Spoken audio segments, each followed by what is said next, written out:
शिव महापुराण की कथा कहती है, यदि चतुर्थी के दिन सात गांठ वाली दुर्वा 21 ले लो और चतुर्थी के दिन गणेश जी को समर्पित कर दो। पंचमी तिथि को उस दुर्वा को उठाकर दूध में डाल दो और उस दुर्वा को दूध में डालकर उस दूध में उस दुर्वा को मल लो और जिसके सफेद चमड़ी पड़ गई हो, चर्म रोग हो गया हो, उस दूध को उस दुर्वा के साथ, दूध नहीं भी हो तो पंचमी के दिन दुर्वा का लेपन शरीर पर कर लें। आधे घंटे तक करने पर पंचमी को प्रदोष काल में स्नान कर लें। महाराज, आपको चर्म रोग में आराम लग जाएगा, सफेद चमड़ी अपने असली रंग में आना प्रारंभ हो जाएगी। गणेश पुराण दुर्वा का मूल बता। महाराज 21 दुर्वा के 108 बंडल बना लो।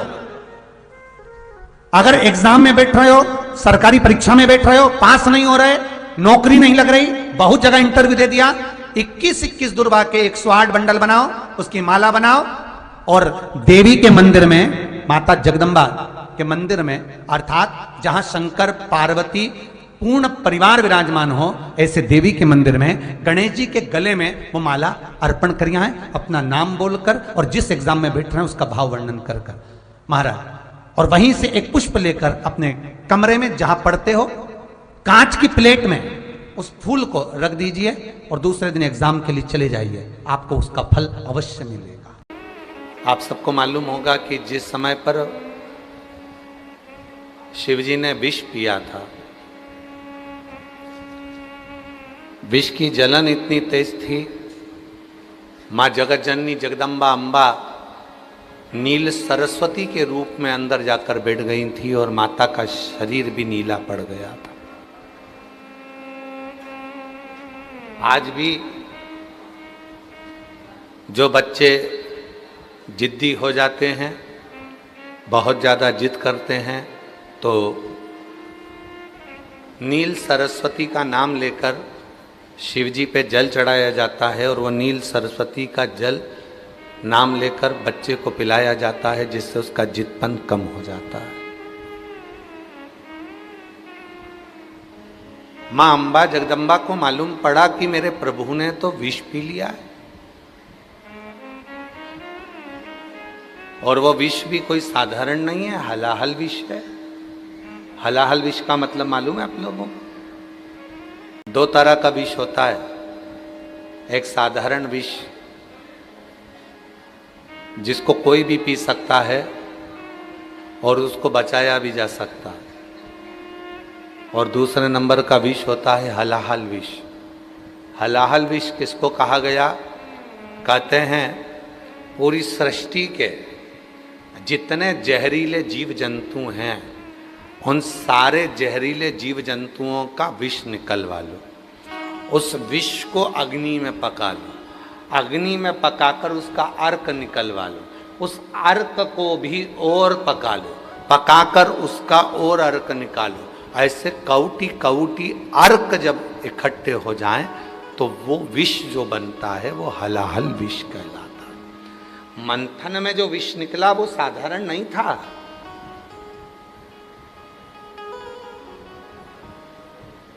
साधारण विष तो पूतना अपने स्तन में लगा कर आ गई थी और भगवान कृष्ण उस विष का पान कर रहे थे। शिव जी गले में बैठे हुए थे भगवान कृष्ण के।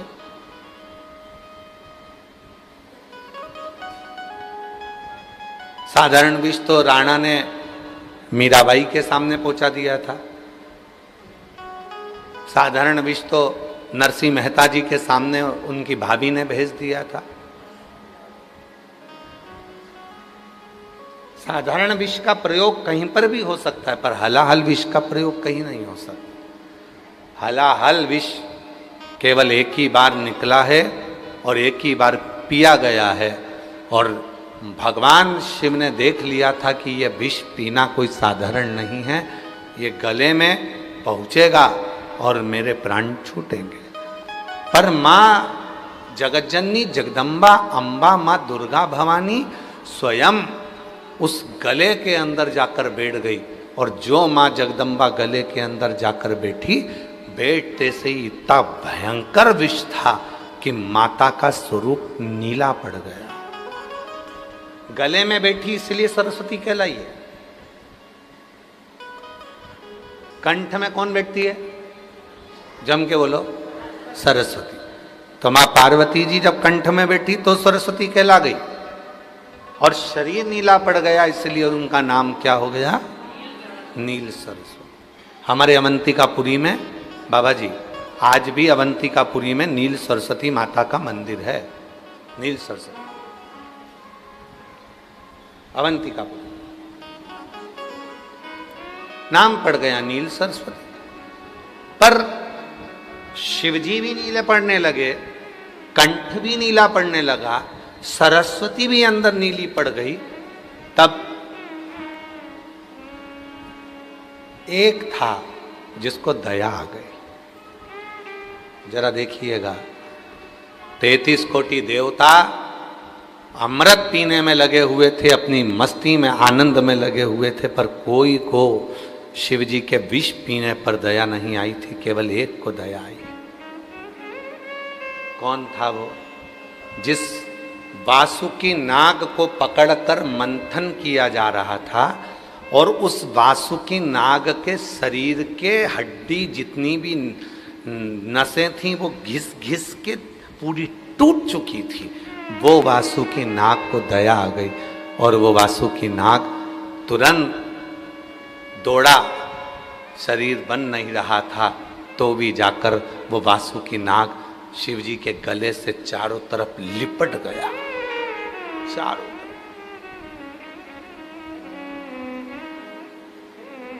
कंठ से शिव के। सरस्वती माता अंदर से देख रही हैं कि वासुकी ने गला शिव का लपेट लिया है, जिससे उनको विष की जलन ना हो, विष की तपन ना हो, विष का कंठ का जलन ना हो, जलन ना हो उनको। शिव जी का कंठ जल रहा है, नील सरस्वती अंदर है, वो भी नीली पड़ चुकी हैं। सर्प वासुकी लपटा, वो भी नीला पड़ गया, वो भी नीला। शिव महापुराण की कथा कहती है तब वासुकी नाग ने चिंगाड़ा। इतना तेज वासुकी नाग फुनकारा, उसके नील शरीर में से नील फुसकार निकली और वो नील फुसकार आज भी नीले आसमान के अंदर हमें नजर आती है। जो ये अंबर, जो ये आसमान दुनिया के लोगों को नीला नजर आता है, ये कोई साधारण नहीं है, ये मेरे उसी शिव की शक्ति का नीलांबर है। उसी शक्ति नीलांबर। लोग कहते हैं नीला नीला अंबर कितना सुंदर। उस नीले अंबर के अंदर का दर्द कौन जानेगा। जब वासुकी नाग ने अपने फण पूरा के पूरा नीला हो चुका था, वासुकी नाग भी नीला हो गया था, तब वो वासुकी नाग ने अपनी फुनकार दी और फुनकार इतनी तेज थी कि अंबर भी नीला पड़ गया था। आपके बच्चे यदि आपसे पूछें कि माँ ये अंबर नीला क्यों है, तो आप बताना कि यह कोई साधारण नहीं है, शिव की शक्ति का प्रतीक है। बोल बम का नारा है, ये कोई साधारण नहीं है। बाबा जी आज के समय में बच्चों को यह भी ज्ञात नहीं है कि अंबर नीला क्यों है, काहे के लिए नीलापन अंबर में आ गया। और हमें तो ऐसा लगता है कि आप लोगों को भी स्मरण में नहीं होगा कि अंबर नीला काहे से पड़ गया, नीला क्यों हो गया, अंबर का नीलापन क्यों है, किस लिए है। और ये जल, थल, अग्नि, आकाश, वायु, पताल जो सब कुछ है, ये सब शिव का ही तो दिया हुआ। वो वासुकी नाग जो गले में लपटा हुआ था वो नीला पड़ गया था, उसकी फुनकार से ही अंबर नीला हो गया। वासुकी, अब शिव जी को अब जहर का असर नहीं था। सरस्वती मैया भी बाहर निकल चुकी थी, मां अम्बा बाहर आ चुकी थी। और जब वासुकी नाग एक कोटर में जाकर पड़ा हुआ था, तब माँ अम्बा रोज भोजन बनाकर तैयार करती थी और वो वासुकी नाग को ले जाकर देती थी। शरीर बेकार हो गया।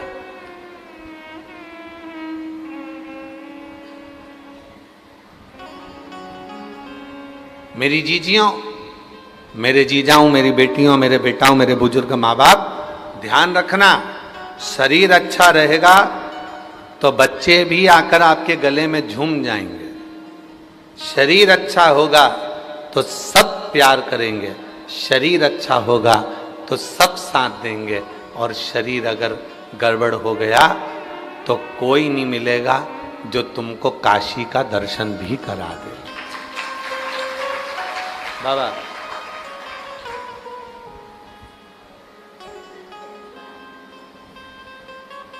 मुदगल जी, बड़ा कठिन है। शरीर ठीक है ना तो तुम 80 घाट भी चले जाओगे, शरीर ठीक है तो तुम मणिकर्णिका भी चले जाओगे, शरीर ठीक है तो गणेश घाट भी हो जाओगे, शरीर ठीक है तो सब जगह जा सकते हो, और शरीर ठीक नहीं। आज हमारे बाबा जी कह रहे थे, बाबा सतुआ बाबा जी का कह रहे थे कि महाराज जी घाट से सीढ़ियाँ ऊपर चढ़ना है ना विश्वनाथ जी की, तो थोड़ी टेढ़ी चढ़ना, एकदम सीधी चढ़ोगे तो थक जाओगे, थोड़ा तिरछा चढ़िए, टेढ़ा चढ़िए। बाबा जी को भी लग गया था महाराज थोड़े हेल्थी है ना।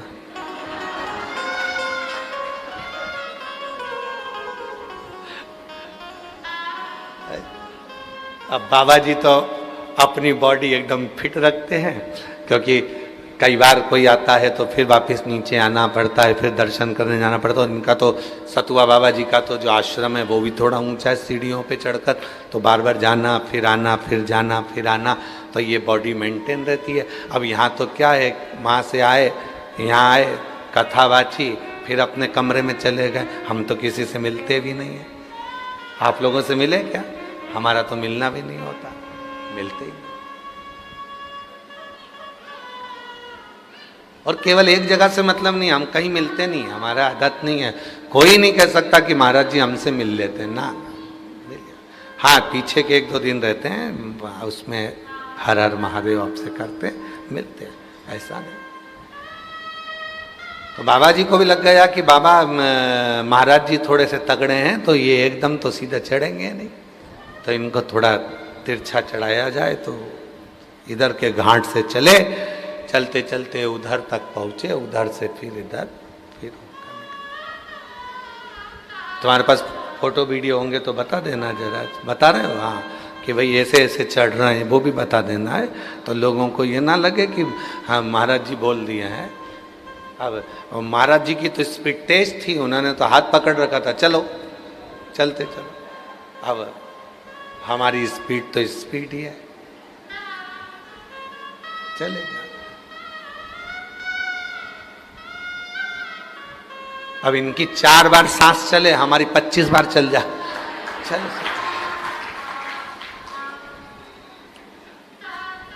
और सांस से तो इनका कोई पाला है नहीं, हमारी सांस से बहुत पाला पड़ता है, इसलिए हमारी सांस भी ज्यादा चलती है। अब इनका कौन सी सांस से पाला पड़ना बाबा जी, तो आदमी बता। और उतनी एनर्जी में मंदिर में भी पहुंच गए, मंदिर में जाकर पराठे बनाओ, सब्जी बनाओ, तो ये प्रेम। बाबा पार्वती मैया वासुकी नाग के लिए रसगुल्ला, गुलाब जामुन, कचौड़ी, भजिया, पकोड़ा सब लेकर चलते, रोज, प्रतिदिन, रोज। और रोज रोज जब वासुकी नाग के लिए जाएं तो देखा, शिव जी ने देखा कि आखिर ये रोज पकवान बनाकर कहाँ लेकर जाती है। शिव जी पीछे चले, शिव जी ने पूछा, तुम इस नाग को, सर्प को पकवान बनाकर कचौड़ी, भजिया,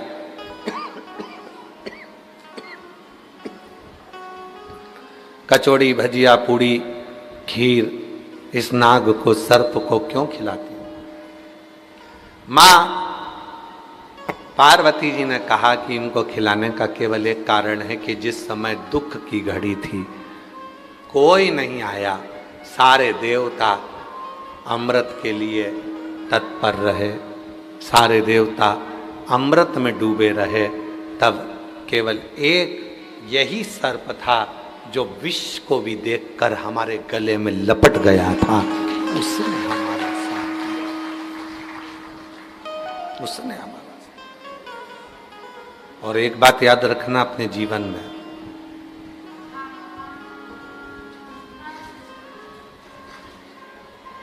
जो दुख में तुम्हारे साथ में खड़ा है उसको जिंदगी में कभी भूलना मत, कभी मत भूलो। जो दुख में तुम्हारे साथ खड़ा, सुख में तो ढेरों खड़े हो जाएंगे, सुख में तो तुम्हारे बहुत सारे लोग आ जाएंगे कि भाई सुख है, गाड़ी बंगला जमीन जायदाद धन वैभव सब है, तो ढेरों तुम्हारे हो जाएंगे। पर जो दुख में खड़ा है, दुख, जो तकलीफ में खड़ा है, जो कष्ट में खड़ा है, वो मूल है। जो दुख में खड़ा है वो मूल है, जो कष्ट में खड़ा है वो मूल है। और अंत समय प्रभु आना पड़ेगा, वचन दिया तो निभाना पड़ेगा। आए ना आए प्रभु कुटुंब कबीला, अंत समय प्रभु आना पड़ेगा। वचन दिया तो निभाना पड़ेगा, अंत समय प्रभु आना पड़ेगा। वचन दिया तो निभाना पड़ेगा। जो तुम्हारे दुख में खड़ा है बस वही समझ लेना कि श्रेष्ठ है, वही श्रेष्ठ।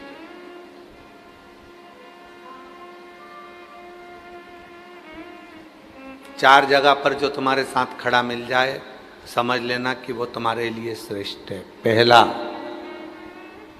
अदालत में जो तुम्हारे लिए खड़ा मिल जाए समझ लेना श्रेष्ठ है।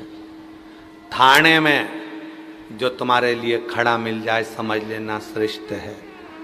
अस्पताल में जो तुम्हारे लिए खड़ा मिल जाए समझ लेना श्रेष्ठ है। और तुम्हारे दुख की घड़ी में जो तुम्हारे दरवाजे पर खड़ा मिल जाए समझ लेना वो श्रेष्ठ है।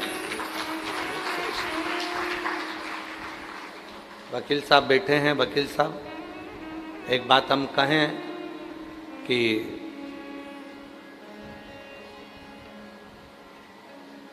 आपने भी देखा होगा जब अदालत में कोई केस पहुंच जाता है तो अपने साथ छोड़कर भाग जाते हैं। बोलो सही है कि गलत? थाने में कोई केस पहुंच जाता है तो अपने भी छोड़कर भाग जाते, अपने ही छोड़ दे बेटे।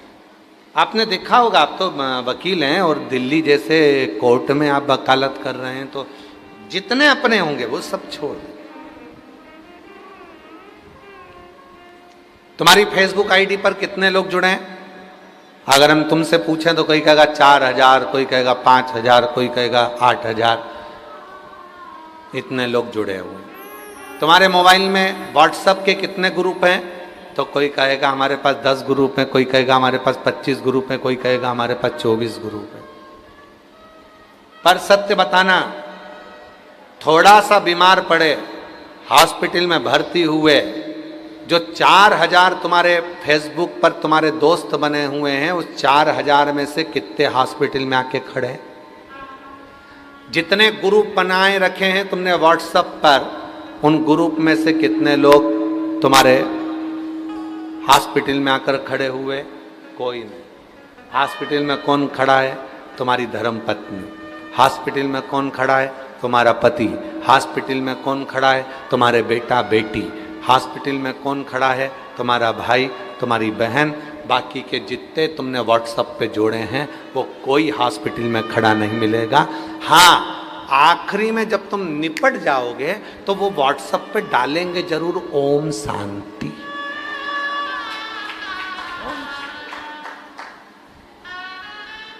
वो आखिरी में डालेंगे।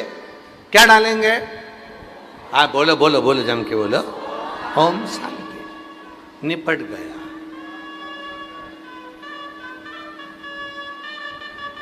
वो आखिरी में डाल देंगे कि ये जा चुका है, ये शांत हो चुका है, ये पूर्ण हो चुका है। तो कोई नहीं आने वाला, कोई नहीं। फेसबुक पर दोस्त बनाओ, इंस्टाग्राम पर दोस्त बनाओ, व्हाट्सएप पर दोस्त बनाओ, पर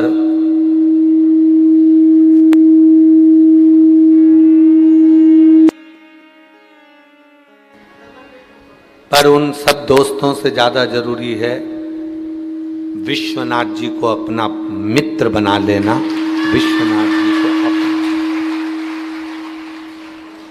विश्वनाथ जी को अपना बना।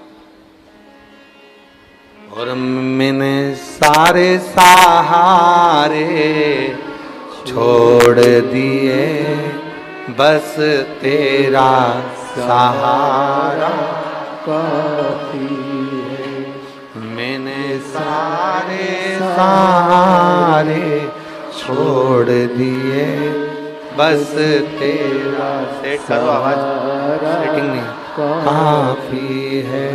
मैंने सारे सवारे छोड़ दिए, बस तेरा दवारा काफी है। मैंने सारे दरवाजे छोड़ दिए, बस तेरा दवारा काफी। वो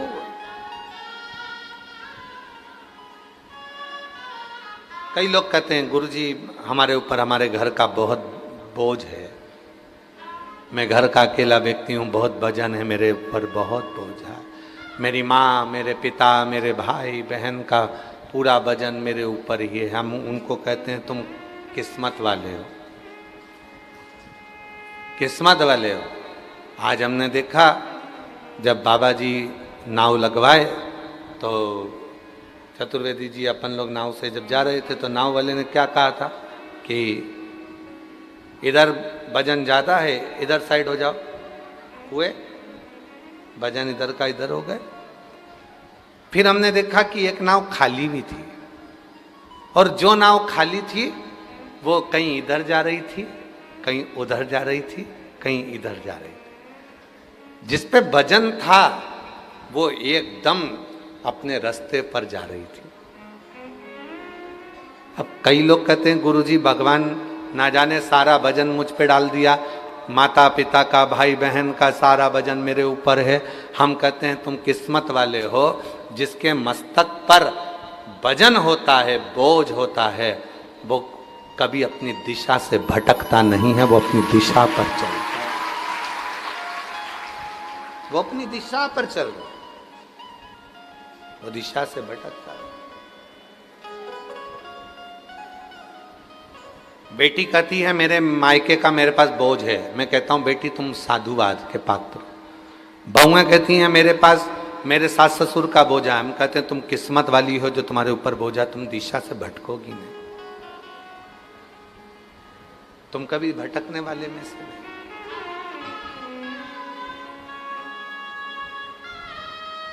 ये बोझा है। उत्तर प्रदेश शासन के माननीय यशस्वी मुख्यमंत्री जी योगी जी एक बार एक इंटरव्यू में बैठे हुए थे बाबा जी, तो इंटरव्यू में कहा गया था कि आपके ऊपर पूरे उत्तर प्रदेश का भार है, आपके ऊपर पूरी उत्तर प्रदेश का भार है, पूरी उत्तर प्रदेश का, और ये पूरी उत्तर प्रदेश का भार आपके ऊपर है बाबा जी। तो उत्तर प्रदेश शासन के यशस्वी मुख्यमंत्री जी योगी जी ने कहा था कि ये भार है, मैं नहीं मानता। भार उसको माना जाता है जो बोझ लग रहा। ये उत्तर प्रदेश के रहने वाले जितने भी मेरे उत्तर प्रदेश वासी हैं, ये मेरे लिए बोझ नहीं है, ये मेरे लिए मेरे दिल का निवास करने वाले मेरे अपने। बोझ नहीं, इनको बोझ नहीं कहेंगे। भार आता है तो लक्ष्य निश्चित हो जाता है। भार इसीलिए शायद भगवान देवादिदेव महादेव भगवान शंकर अपने लक्ष्य से कभी हटे नहीं है। भगवान शिव अपने लक्ष्य से कभी हटे नहीं। क्यों? क्योंकि सारे देवता देव कहलाते हैं और मेरा देव अधिदेव महादेव कहलाता है। वो महादेव बोझ भजन है, सारे देवताओं का भजन, सारे देवताओं का भजन उसके ऊपर है। सारे देवताओं का भजन मेरे महादेव पर है। राम जी महाराज ने जितने यज्ञ करे हैं, भगवान कृष्ण ने जितने यज्ञ करे हैं, देवताओं ने जितने यज्ञ करे हैं, उन सभी यज्ञों का पुण्य फल मेरे शिव ही देते हैं। शिव ये हल्का नहीं है। एक कथा शिव महापुराण में श्रवण करने को आती है महिषासुर के बेटे की।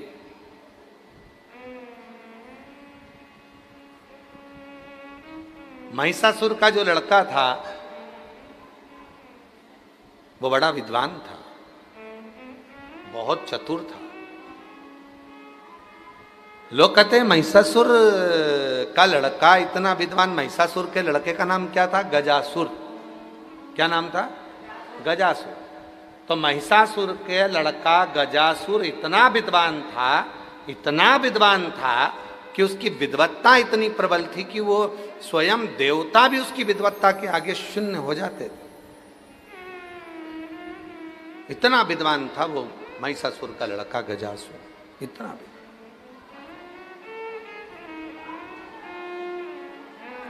शंभु शरणे पड़ी मांगू घड़ी रे दुख काटो दया करी दर्शन शंभु शरणे पड़ी मांगो घड़ी रे दुख काटो दया करी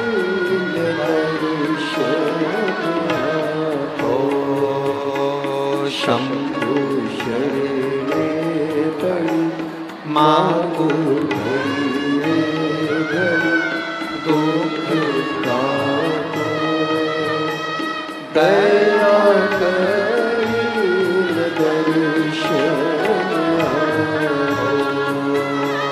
शंभु शरणे पड़ी मांगो घड़ी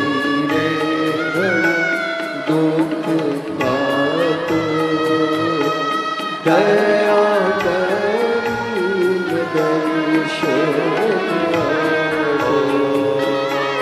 शंभु शरणे पड़ी मांगो घड़ी दुख काटो दया करी दर्शन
शंभु शरण पर मांगो घड़ी रे घड़ी दुख पादो दया करीने दर्शन आपो शंभु शरण पर मांगो घड़ी रे घड़ी दुख पादो दया करीने दर्शन आपो दया करीने दर्शन आपो दया करीने दर्शन आपो।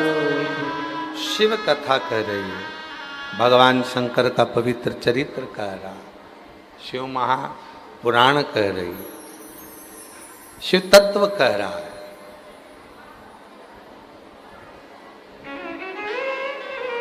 शास्त्र कह रहा, तारकासुर का बेटा गजासुर,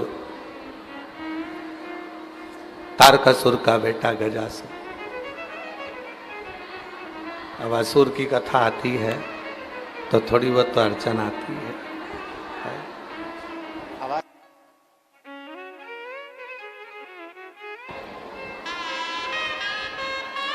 तारकासुर का बेटा गजासुर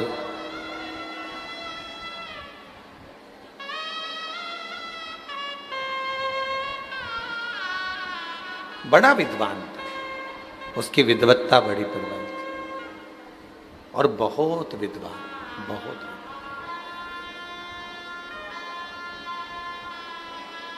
एक बार शिव का परम भक्त था गजासुर, शंकर जी का परम उपासक था, शिव जी की अविरल भक्ति करता था। एक बार इंद्रदेव ने गजासुर की परीक्षा ले ली थी।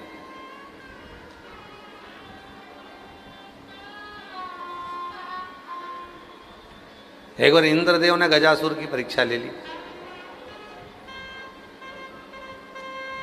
क्या परीक्षा ली? गजासुर से इंद्र ने कहा कि तुम शिव के इतने बड़े उपासक हो, यदि शरीर के बिना छुए आप शिव को जल चढ़ा दो तो हम मान लें कि तुम शंकर के उपासक। शरीर टच नहीं करना चाहिए, शरीर ना छुए। बाबा जी बड़ी सुंदर कथा गजासुर की है। महिषासुर का बेटा है गजासुर और इंद्र ने इसकी परीक्षा ली। इंद्र ने कहा कि शरीर ना छुए तुम्हारा और तुम शिव को जल चढ़ा दो। अब बड़ा गजासुर को लगा कि था असुर, शरीर नहीं छूना चाहिए और जल शिव पे चढ़ना चाहिए।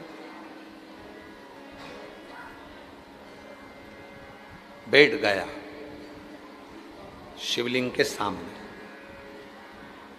शिवलिंग के सामने बैठा था और शिवलिंग के सामने बैठकर जो मंत्र का नाद करने बैठा, जो नाद करने बैठा, ऐसा नाद किया शिव जी का। अब नाद कैसा करा था? अपनी वाणी का नाद। ऐसा चिंगाड़ा गजासुर, ऐसा चिंगाड़ा कि बादल फट गए और पानी शिव जी पर गिरना प्रारंभ हो गया। बादल फट गए, शिव पे जल गिरना प्रारंभ, बिना स्पर्श, बिना छुए, बिना हाथ, छुआ ही नहीं, हाथ ही नहीं लगाया। और हाथी तो था, शरीर तो हाथी था, बिना छुए उसको जल चढ़ाना था, बिना छुए।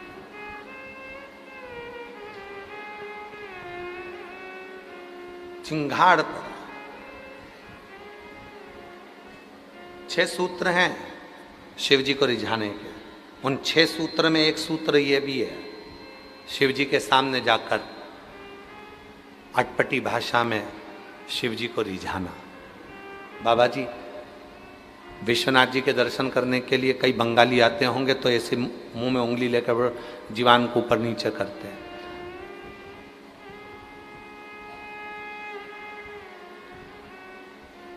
ये गजासुर का ही दिया हुआ है बाबा जी। गजासुर के पास में जब डमरू नहीं था शिव को रिझाने के लिए, तो केवल गजासुर ही ऐसा था जिसने गाल को डमरू बजाकर भगवान को रिझाया था। और आज भी सनातन धर्म में शिव को रिझाने की एक प्रथा है। जब व्यक्ति को लगता है कि मैं उलझन में फंस गया और मुझे कोई रास्ता नहीं मिल रहा, तो वो गाल का डमरू बनाता है। आप लोगों ने गाल का डमरू बनाकर कई बार पूजन करी होगी शिव जी को।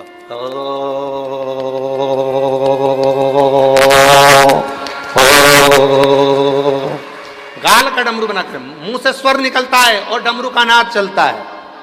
जब व्यक्ति उलझन में डूबता है, उसको लगता है कहीं चैन नहीं मिल रहा, शांति नहीं मिल रही, तब शिव के सामने पहुंचता है। हाथ में कोई डमरू नहीं होता, तब वो अपने स्वर को बढ़ाता है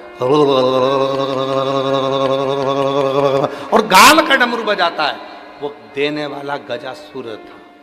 आज भी सनातन धर्म में गाल का डमरू बजा, इसलिए लोग कहते हैं तेरे बहुत गाल बज रहे हैं। गाल बजने का मतलब क्या है? बहुत आराम से, आनंद से, ऐसे खुशियों में रह रहा है, तेरे बहुत गाल बज रहे हैं। आजकल खूब घूम रहा है गाड़ी में, तेरे बहुत गाल बज रहे हैं। खूब आनंद कर रहा है, खूब चकाचक खा रहा है, तेरे खूब गाल बज रहे हैं। गाल का डमरू किसने दिया? गजा।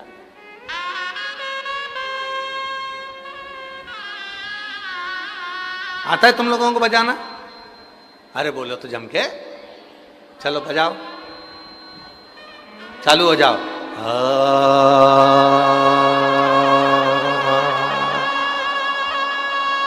ये गाल का डमरू है। विश्वनाथ जी की धरा से सीख के जाना। जरूरी नहीं है कि हाथ में डमरू होगा तो ही शिव रिझेगा। और अभी तो ऐसा हो गया है कि मंदिर में दर्शन करने जाओ तो कुछ सामान ले जा ही नहीं सकते, ना मोबाइल, ना फोबाइल, ना कैमरा, ना मेमरा, कुछ नहीं, तो डमरू थोड़े ले जान देंगे। इसलिए अपने गाल का डमरू बजा के भी शिव जी को रिझा सकते हो। शिव गजासुर रिझा देता, बड़ा उपासक था शिव का, बहुत प्रार्थना करता था शिव जी की, बहुत विनती करता था। महाराज एक दिन भोलेनाथ जी प्रसन्न हो गए उससे, बहुत प्रसन्न। मांग तुझे क्या चाहिए? गजासुर बोला रोज रोज बुलाता हूं, दर्शन करता हूं, तुम्हें वापिस भेज देता हूं, बहुत तकलीफ में लगते हैं आप, मेरे को लगता है कि आप मेरे कारण परेशान हो रहे हैं। हमको लग रहा है कि आप हमारे कारण परेशान हो रहे हैं।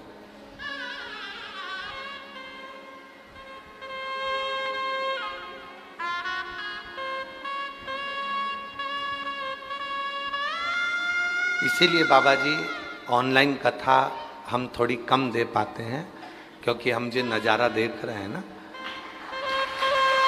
तो हमको मालूम है कि प्रशासन भी परेशान होती है, आयोजक भी परेशान होते हैं, समिति भी परेशान होती है, और हमारे बाबा जी भी परेशान होते हैं। क्योंकि अब क्या होता है कि कोई का पहचान वाला आया, उसने थोड़ा सा दरवाज़ा खोला, उतनी देर में तो सब तैयारी में बैठी थी। अब उसके पहचान वाला अंदर आ रहा था, उतनी देर में दरवाजा पूरा खुल गया, सब अंदर आ गए। एक प्रहलाद के चक्कर में पूरा कुल तर गया। इसीलिए थोड़ा ऑनलाइन कथा देने के लिए थोड़ा सोचना पड़ता है, विचार करना पड़ता है। और बाबा जी तो रोज यहाँ से प्रार्थना कर रहे हैं आप लोगों से कि घर पर बैठकर सुनो, ऑनलाइन सुनो, घर पर सुनो, घर पर सुनो।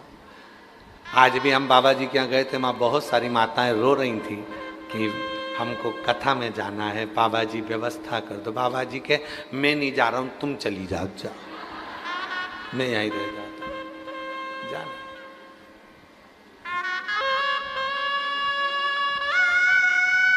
पर वास्तवता है बाबा जी, मैं सतुबा बाबा जी आपसे कहूँ और पूरी टीम से कहूँ कि वास्तवता है, भले वाराणसी में रहते हैं पर शिव की कथा के प्यासे हैं। शिव की कथा, भगवान शंकर की कथा। और तुम चिंता मत करो, हम बाबा जी को छोड़ने वाले नहीं हैं, सतुबा बाबा जी को, और पूरी टीम को भी नहीं छोड़ेंगे। तुम्हें जल्दी से जल्दी एक बार, अभी तो ऑनलाइन आए हैं, एक बार ऑफलाइन आते हैं।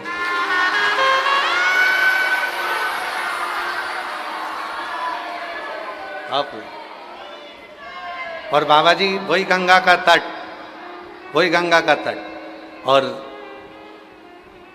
आज वाराणसी की इस भूमि से कहकर जा रहे हैं, आप तो केवल टेंट लगाओ, साउंड लगाओ, बाबा आएगा, कथा कर कर चलेगा।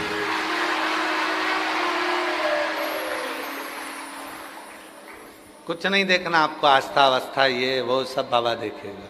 आप तो केवल इन भक्तों की व्यवस्था करो, इनको पवाओ, इनको बिठाओ, सुलाओ, आनंद से कथा सुनो। बहुत प्यास है।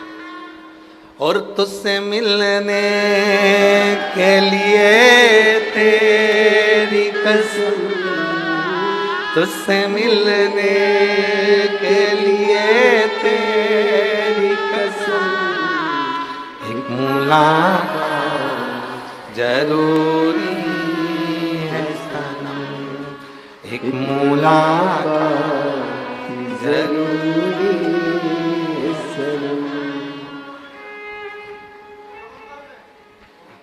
अब नवंबर का तो अपन पहले देखेंगे महीना में हम कहाँ कहाँ हैं, तो जो भी समय होगा उसको सूचित करें सबके लिए, सब सब। और जितने आस्था चैनल पर कथा सुन रहे हैं,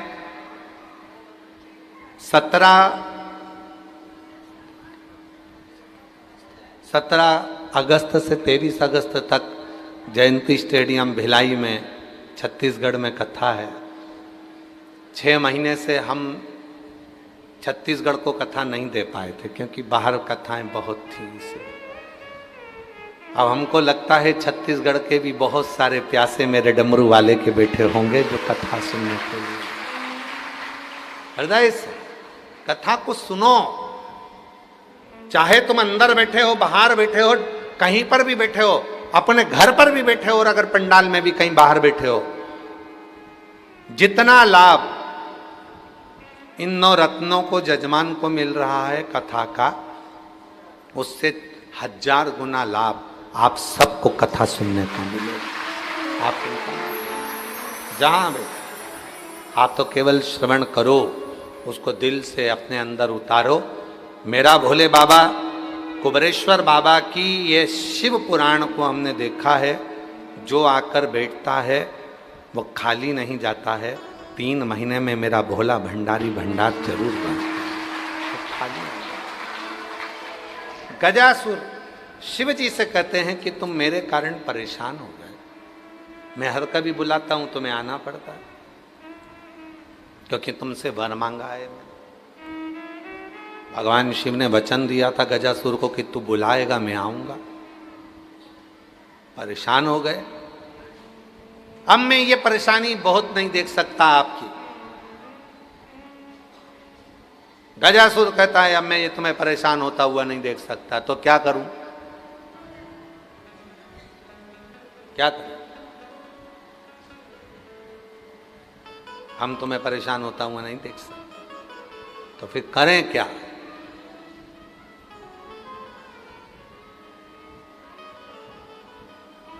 तो तुम्हारी परेशानी को देखते हुए ही सतुआ बाबा जी ने संजय केसरी जी को बोला कि बाहर टेंट लगाओ, पंखा लगाओ, एलईडी लगाओ। और संजय केसरी जी ने आज, केसरी जी हम आपको साधुता देते हैं, आपके माता पिता भी आज खुश हो रहे होंगे कि ये शिव भक्तों के लिए आपने जो व्यवस्था बाहर करी उसके लिए एक बार जोरदार ताली बजाएं। साधु बहुत संपूर्ण व्यवस्था, ये शिव की उदारता, शिव की करुणा। और तेरी कृपा बिना ना हिले, बाबा से पूछ लो पहले, उनसे पूछ लो, फिर दे दो। बात कर लो जाके।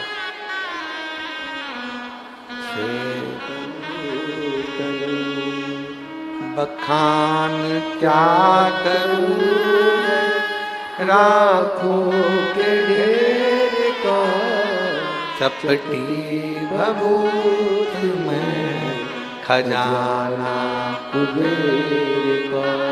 हे गंगा मुक्ति ओंकार तू, भोले ओंकार तू, आयो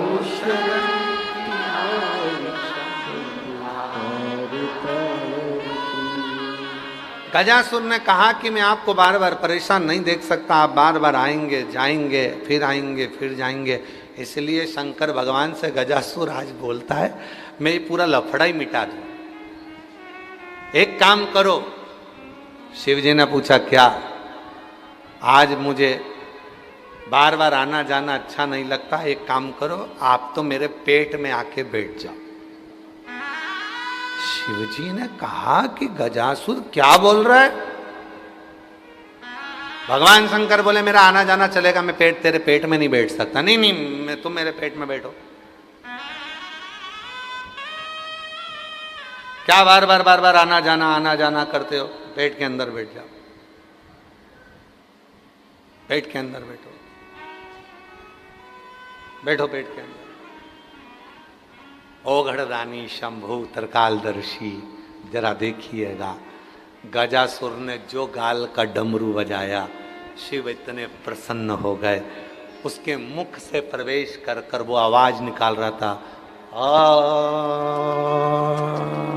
जो आवाज निकल रही थी उस स्वर में मेरा भोले बाबा प्रवेश कर गया और उसके पेट में जाकर गजासुर के बैठ गया। मेरा शिव गजासुर के पेट में, उधर में जाकर बैठ गया। हाहाकार मच गया चारों तरफ। शिव नहीं मिल रहे। सबसे ज्यादा चिंता एक ही को लगी, माता पार्वती जी को। कहां गए? पति ऑफिस से थोड़ा सा भी लेट आता है तो पत्नी को थोड़ा टेंशन हो जाता है। किसके साथ थे? निकले हुए तो तुम्हें आधा घंटा हो गया था, कहां रुक गए थे? आते सही पत्नी इतने प्रश्न देती है कि पति बेचारा डिप्रेशन में आ जाता है। इतना प्रश्न क्यों? 5 बजे तो ऑफिस छूट गया था, तो तुम तो निकल गए थे। अच्छा, गुस्सा भी आ रहा है इसको कि ये कुछ बोल नहीं रहे। ये चाय बनाने जाती है तो अदरक को इतना कूटती है। अदरक भी सोचती है भगवान पूरा बदला मेरे से निकाल रही है, कूटे जा रहे। तुम कहां गए थे? कहां गए थे? गए कहां थे? बोलो तो, कहां गए थे? मोबाइल चला रहे, बोल नहीं रहे, कहां गए थे? मसान जा, शमशान गया था। तो पत्नी बोली मुझे रोने गए थे। तुझे नहीं, तेरे पिताजी को। अब तो और जो इतना बोलना हुआ और जो विवाद छिड़ा, जो विवाद, और विवाद पूरा खत्म नहीं होता। घर में एक छोटा सा बच्चा होता है जो मंदिर का घंटा होता है। इधर से माँ भगाती है, उधर से पिताजी भगाते हैं। 2 इधर से माँ धरती है, पिताजी 2 धरते हैं। बेचारा माथे पर हाथ रख के बैठ जाता है, मैं तुम दोनों के बीच में नहीं बोलूं तो कौन? गजासुर से कौन विवाद? गजासुर पेट के अंदर माँ ढूंढ रही है, पार्वती मैया, जगत जननी जगदम्बा अम्बा पार्वती माता ढूंढ रही। और पार्वती माता ने ढूंढा, शिव नहीं मिले, मिलते ही। और मैंने ढूंढा देश तमाम, भोला पार्वती जी ढूंढ रही कहाँ कहाँ कहाँ कहाँ।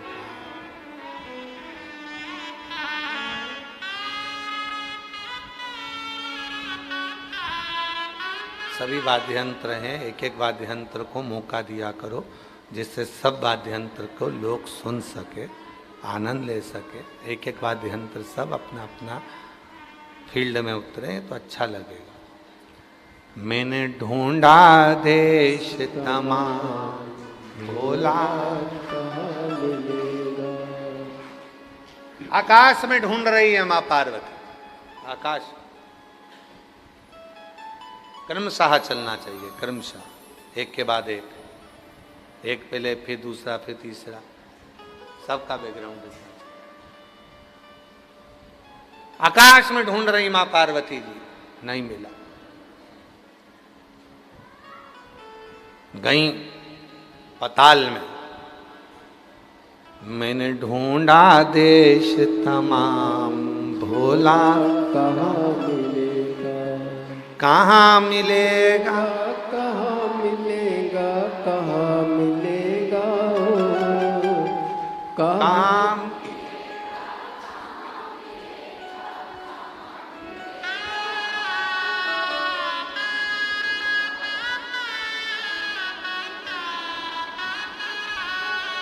मैंने ढूंढा देश तमाम भोला, और ढूंढ ढूंढ कर थक गई मां पार्वती जी। हर जगह पर ढूंढी है, प्रत्येक सब जगह ढूंढ ली, ना मिला। कहां जाऊं? ब्रह्मा जी के पास पहुंच गई। ब्रह्मदेव, शिव जी मिले हैं आपको? नहीं।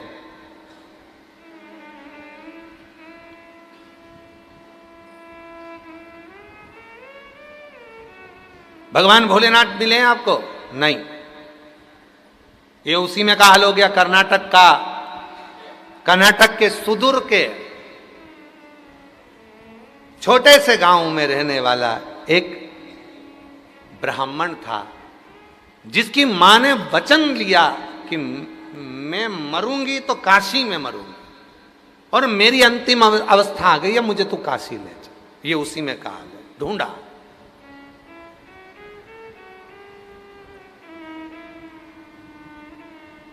आए, काशी पहुंच रहे थे, भगवान भोलेनाथ जी को ढूंढ रहे थे, कहीं मिले।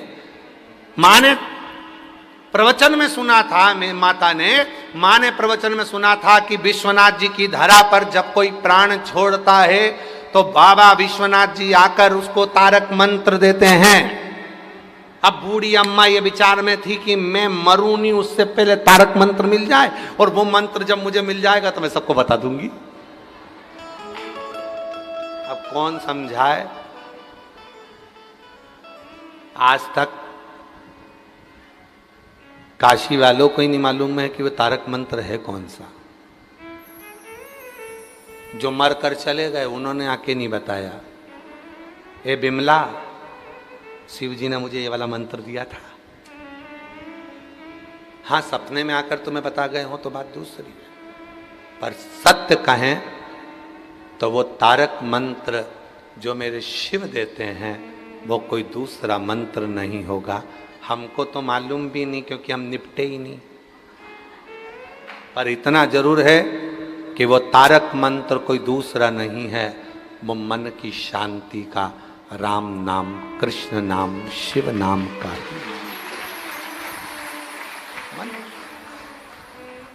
और मैंने ढूंढा देश तमाम भोला, कहाँ मिलेगा, कहाँ मिलेगा, कहाँ मिलेगा,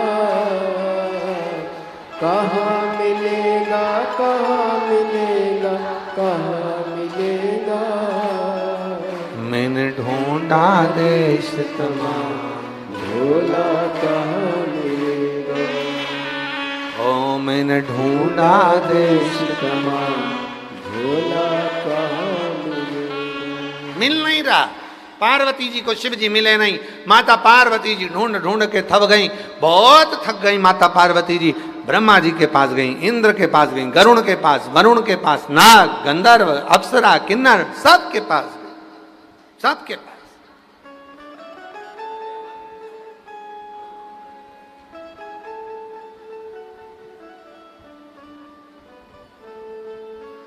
नाग, गंधर्व, अप्सरा, किन्नर, सबके पास। किन्नर का मतलब मालूम है? बोलो तो जम के। किन्नर का मतलब क्या है? मतलब पुरुष और स्त्री दोनों ना हो वो किन्नर है ना। किन्नर का मतलब है जो दिन रात 24 घंटे 3.5 करोड़ रोम छिद्र जिसके शरीर में है और 3.5 करोड़ बार दिन भर शिव का नाम लेता है, कीर्तन करता है, वही किन्नर है। वही हर पल, हर घड़ी, हर क्षण। अप्सरा किसको कहा गया? अप्सरा का मतलब क्या है? केवल नृत्य करने वाली, केवल नाचने वाली? वो अप्सरा नहीं है। अप्सरा का मतलब है जो शिव की भक्ति से तेज पाती हो। अप्सराएं किसी ब्यूटी पार्लर में नहीं जाती है। हम जिस होटल में ठहरे हैं, इस होटल से 80 घाट तक जाइए तो बीच में कम से कम इस साइड दोनों साइड मिला के 12 ब्यूटी पार्लर हैं। वो तो आज हम निकले तो मालूम पड़ा 12 ब्यूटी पार्लर बने हुए हैं। तो कई लोग कहे ये पार्लर, हाँ तो ये अप्सरा किसी ब्यूटी पार्लर में नहीं जाती हैं। अप्सरा का मतलब क्या है जो हमारे शास्त्र कहते हैं? गंधर्व, अप्सराएं, किन्नर सब जय घोष करने लगे, नाचने लगे, कूदने लगे। अप्सरा का मतलब क्या है? अप्सरा किसको कहा गया? कि ब्यूटी पार्लर में तैयार होकर आ गई वो अप्सरा होगी? डेंटिंग पेंटिंग करके आ गई वो अप्सरा होगी? धागे से 4 घंटे तक बैठी बैठी यूज करती रही वो अप्सरा होगी? 2 घंटे तक पेंसिल से लाइन खींचे, डब्बा भरे और 2 घंटे तक कांच के सामने मुंडा फाड़े सो तो अप्सरा होगी ना। अप्सरा किसको कहा गया? अप्सरा किसको कहते हैं? किसको अप्सरा कहा गया? जो भगवान के शिव के सामने बैठती है और मंत्र में डूबती है, शिव के तेज से अपने शरीर का, अपने मुख का तेज बढ़ा लेती है, वो अप्सरा कहलाती है। भगवत भजन में जो अपने तेज को बढ़ाए, भगवत भजन में जो अपने स्वरूप की सुंदरता को बढ़ाए, वो अप्सरा है। वो अप्सरा सुंदरता कैसे लगा लो, वाला क्रीम लगाओ, वाला पाउडर लगा, थोड़ा 4-6 तरह का तो क्रीम लगाना पड़ता है। धूप आ गई तो सन्स का लगाओ, ठंड पड़ गई तो कोल्ड का लगाओ, और नाक भे गई तो अब का लगाओ। ये चमक, ये दमक, फुलवन में महक, सब कुछ सरकार तुम ही से है। सुंदरता परमात्मा की भक्ति से मिलती है।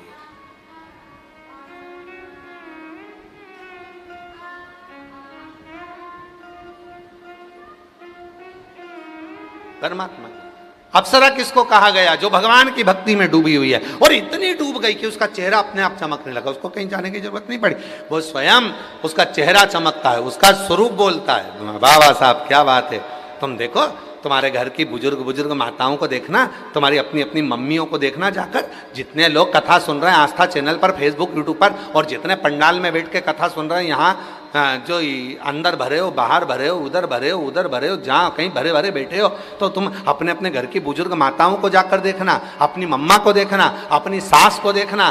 बहू को तैयार होने में करवा चौथ, हरतालिका तीज, छठ पे टाइम लगता है। सास 2 मिनट में पटला पटली ले लुआ के और पेन पुना के और तैयार होके और थूकी निकाल के लगा लघु के और सास बिंदी मिंदी लगा के और जो बाहर आती है तो बहू की आधी जान जल जाती है। डुकरिया कितनी लग रही, ओल्ड इज गोल्ड, इतनी सुंदर। अब वो कहाँ के पार्लर गई? कहीं के नहीं, पर उसकी भक्ति का बल, उसके विश्वास का बल, उसने जो भगवान शंकर को 1 लोटा जल चढ़ाया, उसका बल उसके चेहरे पर नजर आता है, उसके चेहरे पर नजर। अप्सरा वो नहीं है जो नृत्य करे। अप्सरा का मतलब है जो भगवान शंकर के सम्मुख में बैठकर, राम के सम्मुख में बैठकर, कृष्ण के सम्मुख में बैठकर, भगवान के सम्मुख में बैठकर, नारायण के सम्मुख में बैठकर भजन करे, वो अप्सरा, वो अप्सरा।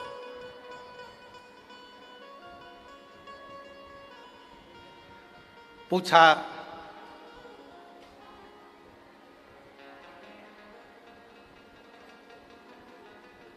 पार्वती जी ने पूछा। बाकी सी लटक गई, नैनों में अटक गई, कब तुम दरस दिखाओगा। पार्वती जी की आंख में आंसू बह रहे हैं। शिव मुझे दिख नहीं रहे, बहुत दिन हो गए मेरा शंकर नहीं दिखा। बाकी सी लटक गई, नैनों में अटक गई, कब तुम तरस दिखाओगे।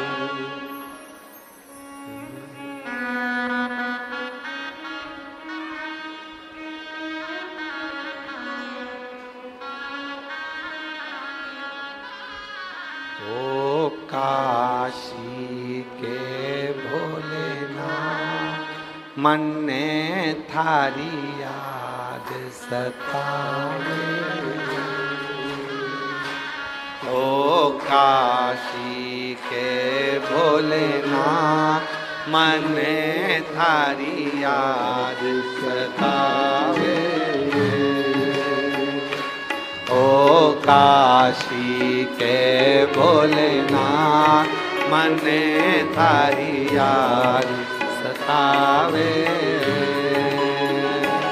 ओ काशी के भोलेनाथ, मन ने थारी याद सतावे। हिचका ना रोके भोलेनाथ, हिचका ना रोके भोलेनाथ। ओ हिचका ना रोके भोलेनाथ, हिचका ना रोके भोलेनाथ, मन थारी याद सतावे।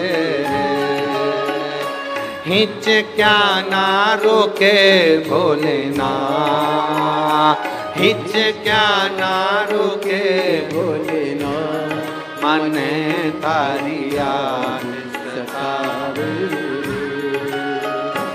ओ काशी के भोलेनाथ, मन थारी याद सतावे। ओ काशी के भोलेनाथ, मने थारी याद सतावे।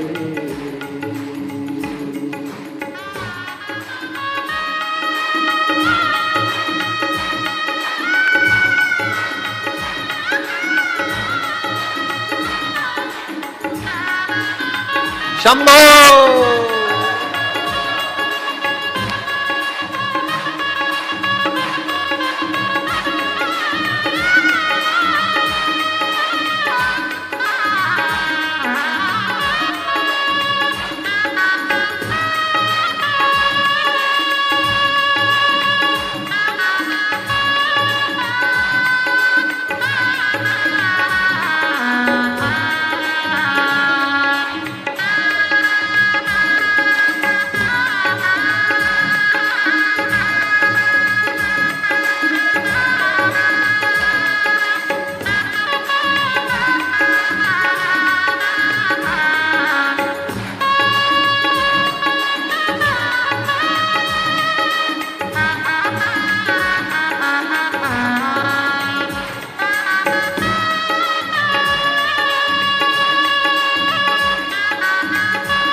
बाकी सी लटक गई, नैनों में अटक गई, अब तो दर्श दिखाओ। इसी लटक गई, नैनों में अटक गई, कब तुम दर्श दिखाओगे। बाकी सी लटक गई, नैनों में अटक गई, अब तो दर्श दिखाओ ना। हिच क्या ना रुके भोलेनाथ, मने थारी याद सतावे। हिच क्या ना रुके भोलेनाथ, मने थारी याद सतावे। हो काशी के भोलेनाथ, मने थारी याद सतावे। ओ काशी के भोलेनाथ, मने थारी याद सतावे। बड़े भाव से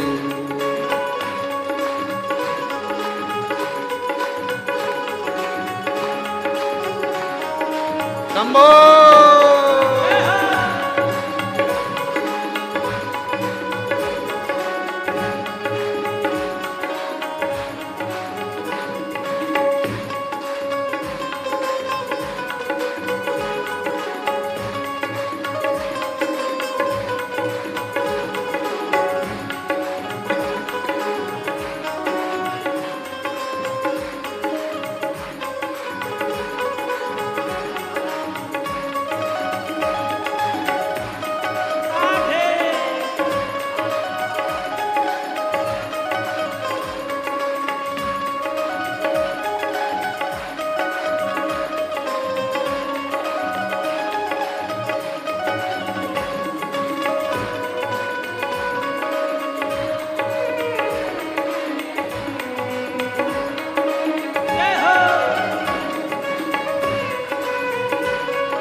तो द्वारे द्वारे पर आए, पर सब कोई मिलते भिखारी।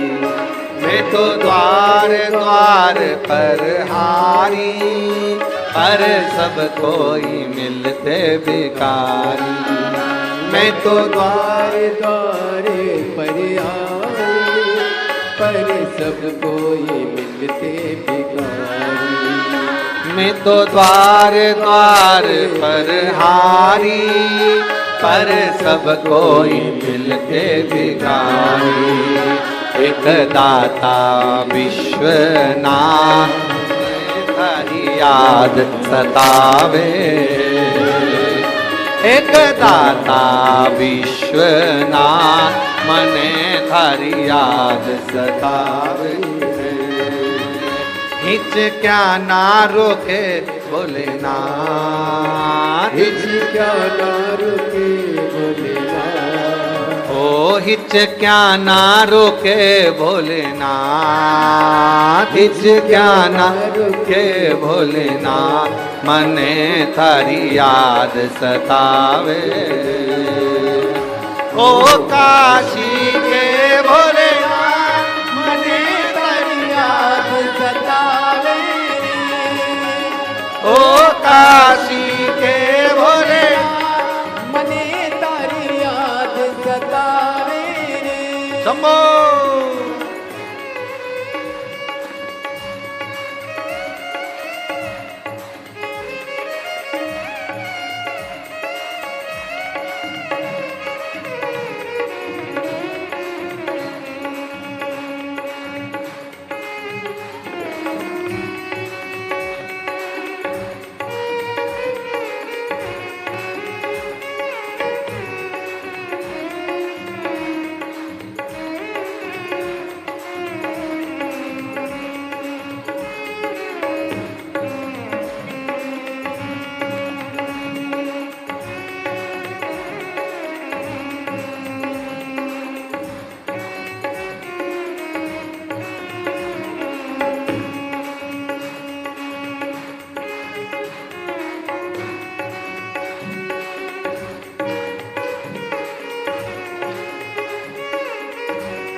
याद सतावे दिल भर आवे, याद सतावे रे,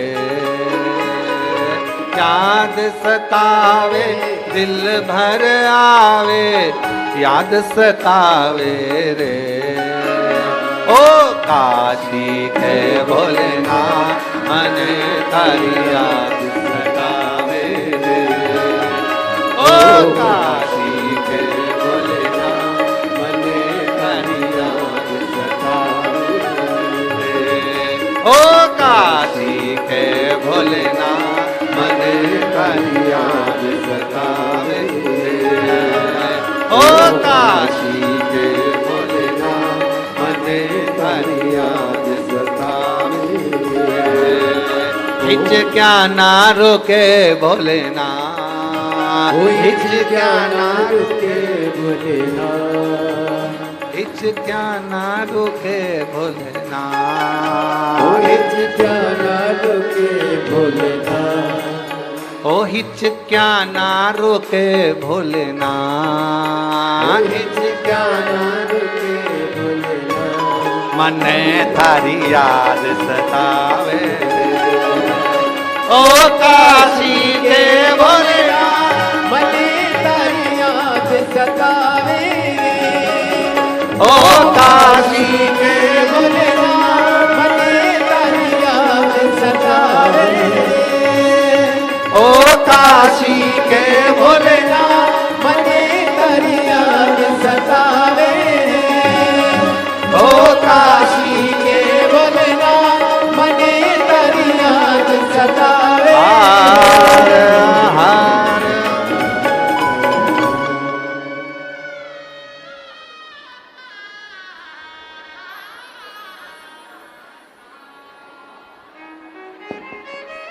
याद सतावे दिल भर आवे, याद सतावे रे,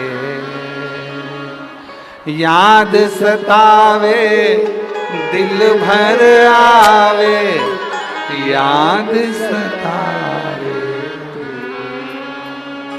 और हिच क्या ना रुके भोले, हिच क्या ना रुके भोलेनाथ, मन थारी याद सतावे।